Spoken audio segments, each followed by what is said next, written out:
মহাসড়কে চলছিল বাস, private car ও truck. হঠাৎ অস্ত্রশস্ত্র নিয়ে মহাসড়ক অবরোধ করেন কয়েকজন। সেই সময় জোর করে সবাইকে গাড়ি থেকে নামিয়ে দেন।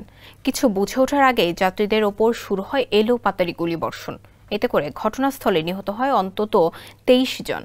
হামলার এই ঘটনা ঘটেছে পাকিস্তানের বেলুচিস্তানের মুসাখেলের রারাসাম এলাকায়।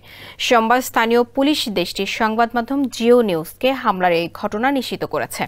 ঘটনার বিবরণ দিয়ে পুলিশ কর্মকর্তারা বলেন, হামলার খবর পেয়ে পুলিশ ও অন্যান্য সামরিক বাহিনীর সদস্যরা ঘটনাস্থলে পৌঁছে মরদেহ উদ্ধার করে।